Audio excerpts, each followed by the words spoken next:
जय हिंद दोस्तों, स्वागत है दोस्तों आपका आपके अपने YouTube चैनल शांतम स्टडी सेंटर में। आज हम दोस्तों आपको क्लास 11 फिजिक्स के चैप्टर फर्स्ट का दोस्तों पार्ट 2 वीडियो देने जा रहे हैं। यदि दोस्तों आप इसके पहले का वीडियो नहीं देखे हैं तो पहले दोस्तों आप जाकर के उस वीडियो को जरूर देख लीजिएगा, क्योंकि दोस्तों मैंने उस जो फिजिक्स का दोस्तों पूरा जो बेसिक है क्लास 11 का, उसमें मैं पूरा दोस्तों उस पहले वाले वीडियो में डाल दिया हूँ। उसके अंदर घुस घुस के मैंने दोस्तों बताया कि ये भौतिक क्या होता है, भौतिक के बारे में दोस्तों मैं अच्छे तरीके से मैंने पूरा बता दिया है। अब दोस्तों इस वीडियो में हम देखेंगे कि वैज्ञानिक किस किस विधियों द्वारा खोज करते हैं। किन 6 विधियों में मैंने दोस्तों इसके पहले वीडियो में 6 विधि के नाम बता दिए थे, इसमें उन सभी के बारे में बताएंगे। चलिए दोस्तों वीडियो को शुरू करते हैं।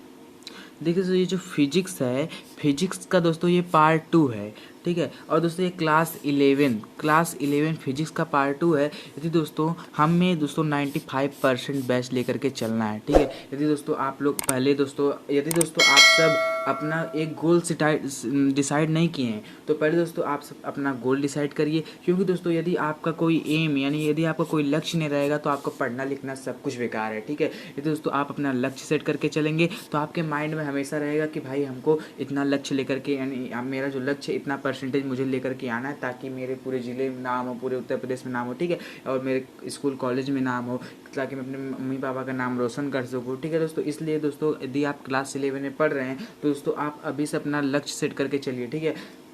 अपना गोल डिसाइड कर लीजिए कि हमको क्या करना है क्या नहीं करना है। और दोस्तों ये नहीं कि बस क्लास 11 के बारे में सोचिए, इसके आगे जो आपका एम है IAS IPS, ये इंजीनियर डॉक्टर जो मैंने दोस्तों, आप उन सभी के बारे में भी सोचते रहिए, IIT JEE से, ठीक है दोस्तों। चलिए दोस्तों हम इस वीडियो के अंदर जो बताने जा रहे हैं बस आप उसको दोस्तों ध्यान से देखिए, ठीक है। चलिए वीडियो को देखते हैं।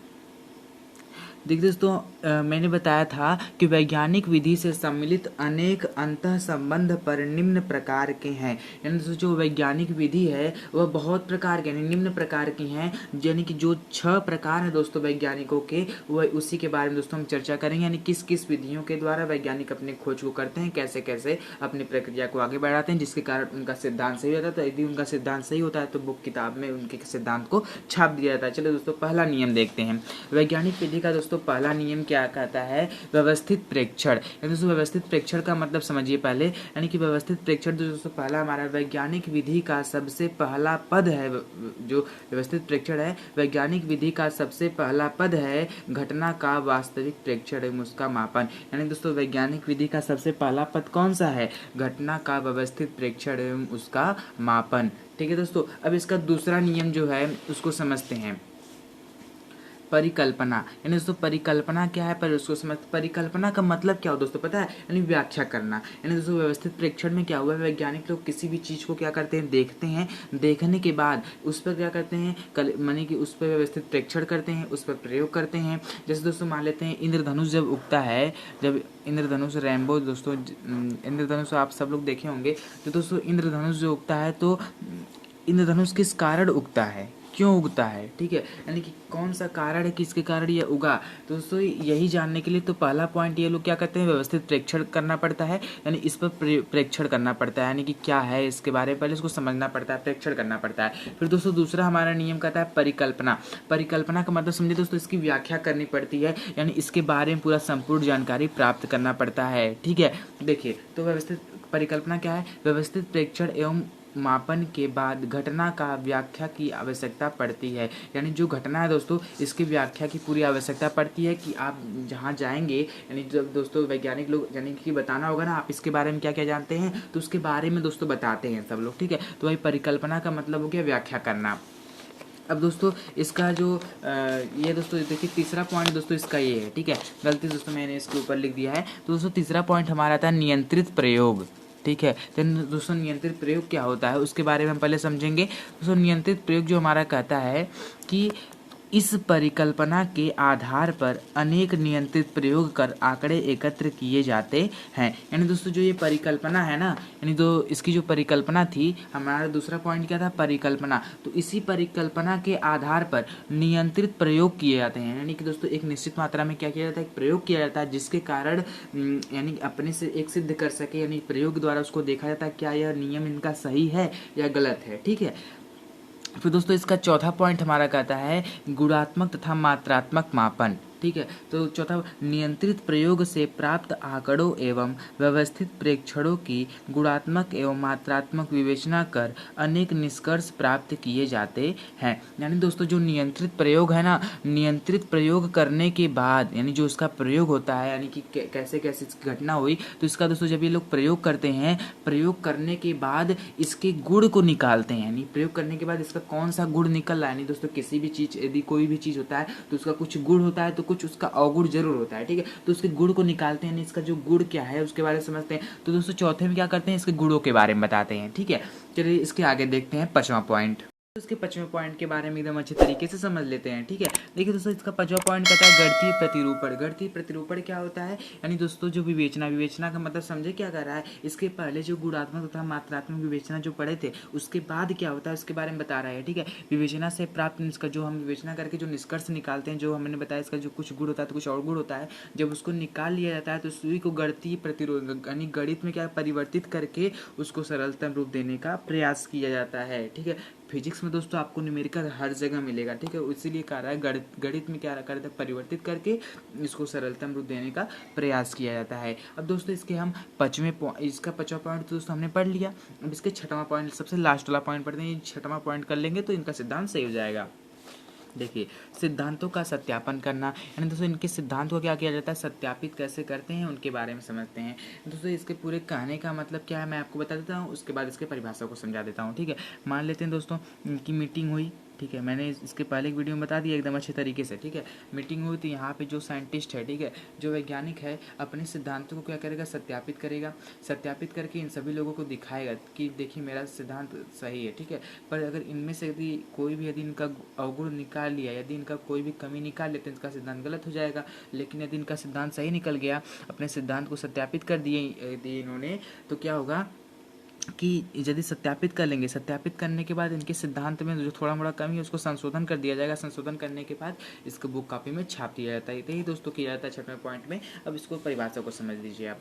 प्रयोगों से प्राप्त प्रेक्षणों एवं वास्तविक प्रेक्षणों से विवेचना के आधार पर यदि आवश्यक है तो भविष्य कथन में संशोधन कर उसे सिद्धांत के रूप में परिणत कर दिया जाता है। उम्मीद करते दोस्तों आपको ये 6वां समझ में आ गया दोस्तों।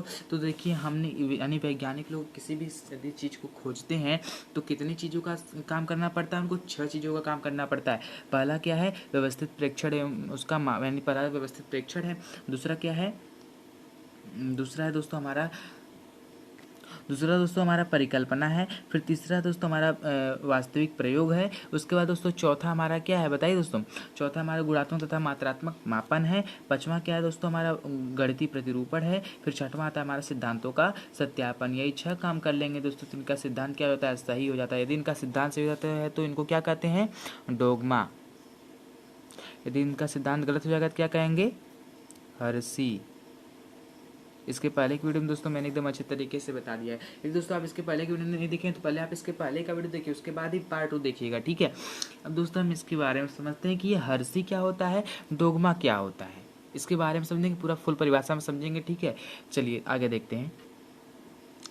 दोस्तों देखिए हेरेसी एंड डोगमा, ठीक है। यानी हेरेसी और डोगमा क्या होता है दोस्तों, देखिए एक अप सिद्धांत होता है, दूसरा उप सिद्धांत, यानी धर्म सिद्धांत को हम उप सिद्धांत भी कहते हैं, ठीक है। दोस्तों देखिए जो हेरेसी जो मैंने बताया जिनका सिद्धांत गलत हो जाता है, तो हेरेसी को दोस्तों हम हिंदी में अप सिद्धांत कहते हैं और डोगमा को हम हिंदी में उप सिद्धांत या धर्म सिद्धांत के नाम से जानते हैं। तो दोस्तों पहले हम समझते हैं कि यह उप सिद्धांत यानी हर्षी क्या होता है। पहले दोस्तों हम किसके बारे में समझेंगे, इस हर्षी के बारे में समझेंगे कि हर्षी आखिर होता क्या है, ठीक है। तो दोस्तों देखिए वे परिकल्पनाएं कैसे दोस्तों आपको एग्जाम में लिखना एकदम अच्छे तरीके से समझे, तभी दोस्तों आपका एकदम अच्छा परसेंट उठेगा, ठीक है। देखिए वे परिकल्पनाएं जो सत्यापित नहीं हो पाती हैं उसे अप सिद्धांत कहते हैं, यानी अब सिद्धांत कहलाती हैं। वे परिकल्पनाएं जो सत्यापित नहीं हो पाती हैं उसे क्या कहलाती हैं, अप सिद्धांत कहलाती हैं। यानी दोस्तों जब इनका प्रयोग हुआ, यदि ये अपने सिद्धांत को सत्यापित नहीं कर पाए तो इनका सिद्धांत गलत हो गया, तो इसी को क्या कहते हैं, हर्षी यानी कि अप सिद्धांत कहते हैं। और दोस्तों डोगमा का दूसरा नाम क्या होता है, उप सिद्धांत होता है। उप सिद्धांत का भी नाम क्या होता है, धर्म सिद्धांत। दोस्तों अब हम समझते हैं कि यानी धर्म सिद्धांत क्या होता है। दोस्तों देखिए ये जो धर्म सिद्धांत होता है ना, इसी को क्या कहते हैं, डोगमा कहते हैं, ठीक है। और इसी का नाम एक और होता है उप सिद्धांत। तो दोस्तों देखिए डोगमा क्या होता है उसको हम समझ लेते हैं। वे परिकल्पनाएं अनेक प्रयोगों एवं प्रेक्षणों तथा गणनाओं की कसौटियों पर खरी उतरने के पश्चात सत्यापित हो जाती हैं, धर्म सिद्धांत यानी डोगमा कहलाती हैं। यानी दोस्तों क्या कह रहा है, इसके पूरा निचोड़ क्या है, मैं उसको आपको समझा देता हूँ, ठीक है। कह रहा है वे परिकल्पनाएं यानी जो वो अपनी कल्पना के अनुसार जो वो लोग करते हैं, अनेक प्रयोग एवं प्रेक्षण यानी अनेक प्रयोग और प्रेक्षण करने के बाद गणनाओं की कसौटियों पर, जो उसकी गणना जो गणितीय निरूपण जो मैंने बताया था दोस्तों का गुण जो निकाला जाता है, गणनाओं की कसौटियों पर खरी उतरने के पश्चात सत्यापित हो जाती हैं। यानी दोस्तों इसका सीधा कहने का मतलब है, यदि इनका सिद्धांत सही उतर यानी कि बहुत सारे प्रयोग करने के बाद, परीक्षण करने के बाद, यानी वही करा अच्छा नियम करने के बाद यदि इनका सिद्धांत सत्यापित हो जाता है तो इसे क्या कहते हैं, डोगमा कहते हैं। क्या कहते हैं दोस्तों, डोगमा, क्या डोगमा कहते हैं, ठीक है। अब दोस्तों हम इसके आगे समझते हैं। तो दोस्तों पहले हम इसका यानी एनसीईआरटी बुक में दोस्तों मैं जो आपको सब कुछ पढ़ा, सब कुछ दोस्तों एनसीईआरटी बुक में दिया, मैं बाहर से कुछ भी नहीं पढ़ा रहा हूँ, ठीक है। दोस्तों देखिए इसका इंट्रोडक्शन क्या है, मैं इसको समझ लेता हूँ। यानी सूर्य केंद्रीय सिद्धांत का ये किसका इंट्रोडक्शन है, सूर्य केंद्रीय सिद्धांत का इंट्रोडक्शन है, ठीक है। यानी इंट्रोडक्शन परिचय देखिए, सन 1473 से 1543 के मध्य निकोलस कॉपरनिकस सूर्य केंद्रीय सिद्धांत के अनुसार सूर्य सौर परिवार का केंद्र तथा अन्य सभी ग्रह उनके चारों ओर वृत्ति कक्षा में परिक्रमण करते हैं। यानी दोस्तों इसके कहने का मतलब क्या निकल रहा है, मैं आपको एकदम अच्छे तरीके से समझाने का प्रयास करता हूँ। दोस्तों तो यानी कि क्या कर रहा है कि 1473 से 1543, क्या करा है दोस्तों, 1473 से 1543 के मध्य कौन से वैज्ञानिक आए थे, निकोलस कॉपरनिकस।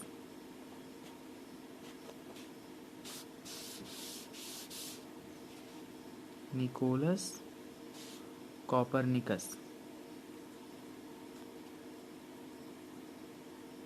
देखिए निकोलस कॉपरनिकस कौन थे, तो ये इन्होंने क्या दिया, यानी 1400 कब से कब तक दोस्तों देखिए 1473 से 1543 के मध्य, कब से कब तक, 1473 से 1543 के मध्य।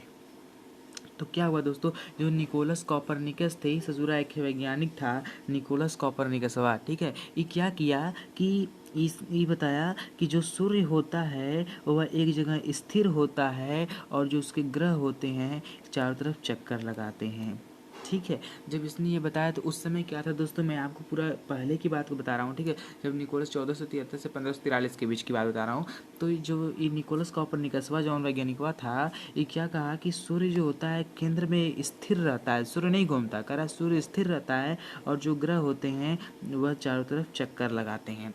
जब इसने यह बताया, अच्छा दोस्तों पहले बताइए किसी को पहले ज्ञान था उतना ज़्यादा नहीं था। तो दोस्तों यदि आप किसी छोटे बच्चे से भी जा कर के पूछेंगे, बताइए कि जो बहुत छोटा है उसको कुछ नहीं पता हो, नहीं कि अभी 1-2 में पढ़ रहा हूँ, ये पूछेंगे ना तो क्या है, अगर आपसे उससे पूछेंगे कि सूर्य चक्कर लगाता है या पृथ्वी, तो वो कहेगा अरे तो सुबह सूर्य उगता है, फिर घूम घूम के दोपहर तक, रात तक, शाम को अस्त हो जाता है, यानी कि सूर्य चारों तरफ घूमता है। तो वह यह सोचा होगा। इसी तरीके दोस्तों जितने भी पहले के लोग थे वह भी कह रहे थे नहीं यार, हम अपने आँख से देख रहे हैं सूर्य पूरा सुबह उग रहा है, सुबह से लेकर के शाम को अस्त हो रहा है, रोज़ इधर से उधर घूम रहा है, और आप कह रहे हैं कि सूर्य एक जगह स्थिर रहता है और ये इसके चारों तरफ चक्कर लगाता है। तो दोस्तों इन्हीं ने, निकोलस कॉपरनिकस ने क्या किया, इन्हीं के बारे में बताया कि जो सूर्य होता है वह एक बीच में स्थिर रहता है और जो ग्रह होते हैं वह वृत्ति कक्षा में चक्कर लगाते हैं। अब दोस्तों इसका जो परिभाषा है उसको हम अच्छे तरीके से समझ लेते हैं। तो क्या कह रहा है कि सन 1473 से के मध्य निकोलस कॉपरनिकस सूर्य केंद्रीय सिद्धांत के अनुसार सूर्य सौर परिवार का केंद्र तथा अन्य सभी ग्रह उनके चारों ओर वृत्ति कक्षा में परिक्रमण, मतलब वही चक्कर लगाते हैं, ठीक है। यानी दोस्तों जो सूर्य होता है, इसके कहने का मतलब सूर्य केंद्र में रहता है और सभी जो ग्रह होते हैं वृत्ति कक्षा में चारों तरफ क्या करते हैं, चक्कर लगाते हैं, ठीक है दोस्तों। अब इसके आगे समझते हैं। तो दोस्तों देखिए जब निकोलस कॉपरनिकसवा जौन वैज्ञानिकवा था, उसके बाद 2 ठे ससुरा औरो आ गए। जो 2 ठे आए, अब उनके बारे में समझना होगा। एक के ससुरा दिमाग खराब करके गया तो दूसर का करा, अरे तो इसे आप कह दिए, गलत आपका है, तो ये लोग लगे अपना उसी में खोद निपोर करने। ठीक है, तो ये क्या किए, एक तो थे टाइको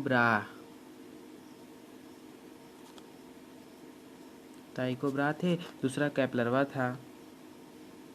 ठीक है, तो ये क्या किए, पहले उनके बारे में अच्छे तरीके से समझ लेते हैं। दोस्तों देखिए, टाइको ब्रा जो थे 1546 से 1601 तक रहे, फिर टे हो गए, यानी खत्म कहानी इनका। तथा जोहानसन कैप्लर का पूरा नाम क्या है, जोहानसन कैप्लर, 1571 से 1630 तक थे। फिर इसके बाद इनका भी कहानी खत्म। तो इन दोनों ने मिलकर, यानी कैप्लर ने क्या सिद्धांत दिया, यानी जो इसके में मूल चीज़ किसका जाता है, तो जोहानसन कैप्लर का ही जाता है, यानी कैप्लर को ही क्या किया गया, इनका सिद्धांत सही माना गया। तो दोस्तों देखिए, इन्होंने क्या कहा कि एनी टाइको ब्राज 1546 से 1601 तथा जोहानसन कैप्लर 1571 से 1630 के मध्य ग्रहों के गति संबंधित आंकड़ों के परीक्षणों के आधार पर उपर्युक्त सिद्धांत में संशोधन कर ग्रहों की कक्षाओं को वृत्तीय कक्षाओं से दीर्घवृत्तीय कक्षाओं में परिवर्तित कर दिया गया।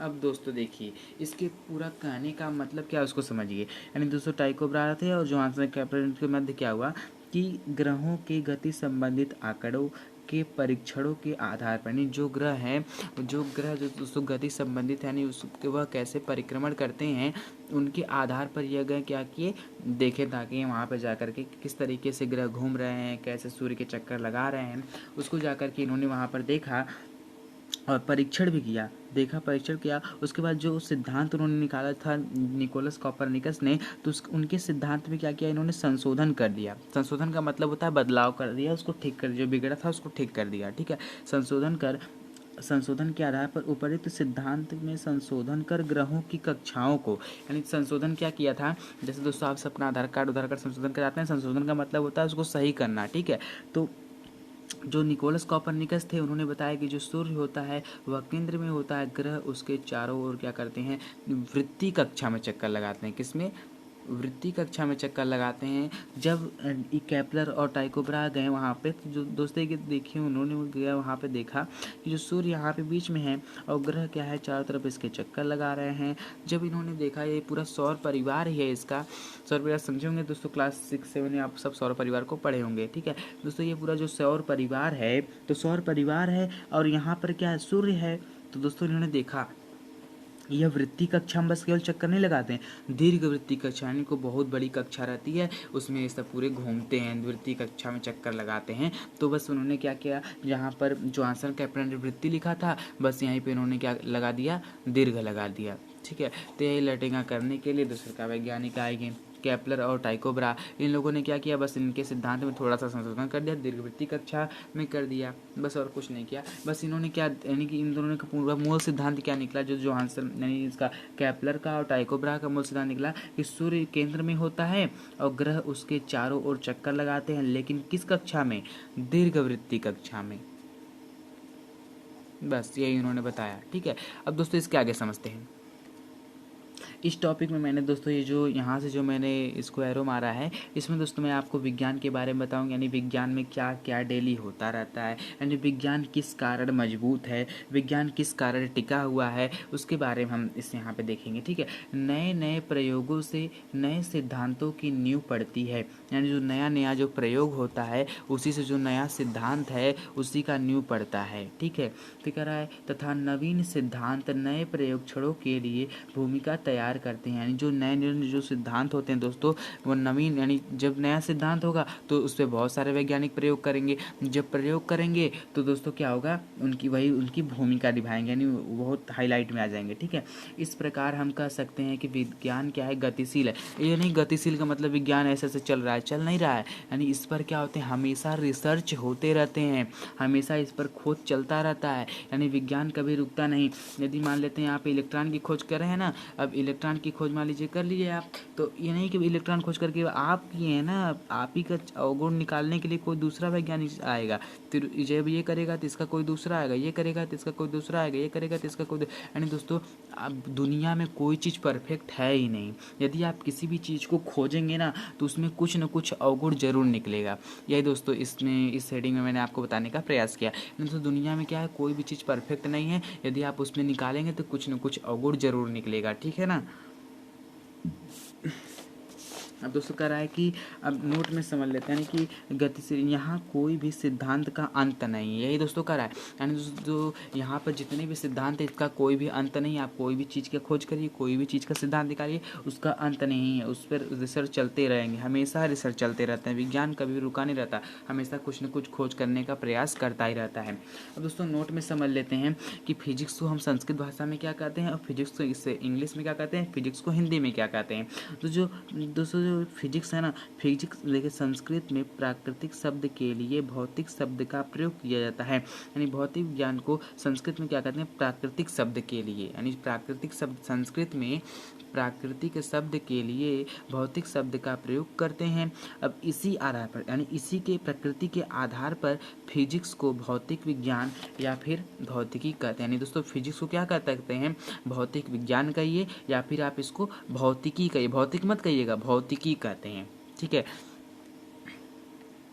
उम्मीद करते दोस्तों आपको ये वीडियो बहुत अच्छी लगी होगी। मैं आशा करता हूँ दोस्तों मैंने जो भी आपको बताया आप उसको एक फेयर पर नोट कर लिए होंगे। दोस्तों मैं जो भी बताया हूँ दोस्तों इससे आप एकदम अच्छे तरीके से नोट कर लीजिए। दोस्तों ये आपको बस क्लास 11-12 में ही काम नहीं आएगा, बल्कि आगे दोस्तों IIT JEE नीट की जो तैयारी करेंगे, IAS PCS की तैयारी करेंगे, उसमें दोस्तों इसी में से ऑप्शनली क्वेश्चन बना के ससुरा पूछता है और हम सब कहते हैं कि हम तो पढ़े ही नहीं है, कहाँ से सरवा पूछ दिया। दोस्तों इसी के अंदर से ही पूछता है। मैं जो बताऊँ छठो प्रयोग पुस्तिका वैज्ञानिक विधि के कितने प्रयोग हैं, तो दोस्तों आप सीधे बता दीजिएगा, छठो या मारिएगा, अच्छे से कहानी खत्म हो जाएगा। अब दोस्तों इसके बाद अगर पूछ देगा यानी कि सबसे पहले सूर्य केंद्रीय सिद्धांत किसने दिया था, सबसे पहले सूर्य केंद्रीय सिद्धांत दिए थे निकोलस कॉपरनिकस ने। उसके बाद कौन आया, टाइको ब्रा और केपलर आए थे। फिर इन दोनों ने क्या किया, उनके सिद्धांत में संशोधन कर दिया। यानी दोस्तों जो निकोलस कॉपरनिकस ने बस केवल वृत्ति बताया था, इन्होंने आकर के दीर्घवृत्ति कक्षा में चेंज कर दिया। बस यही सब दोस्तों आपके एग्जाम में पूछता है। और ये भी पूछ देगा कि बताइए दोस्तों, कमेंट में दोस्तों आप सब जरूर लिखिएगा, जब वैज्ञानिक लोग खोज किसी चीज़ का करते हैं तो उनका सिद्धांत सही हो जाता है तो उसको क्या कहते हैं, और यदि उनका सिद्धांत गलत हो जाता है तो उनको क्या कहते हैं। यदि दोस्तों आप इस वीडियो को एकदम अच्छे तरीके से देखे होंगे तो आप इसका जवाब जरूर देंगे। यदि आपको दोस्तों इसका जवाब आता है तो आप इस कमेंट है दोस्तों, कमेंट बॉक्स है, ठीक है, आप उसमें इसका जवाब लिख करके चले जाइएगा। मैं आपको हार्ट दे दूंगा, ठीक है, अपना जो दिल है मैं उसमें आपको दे दूंगा, ठीक है।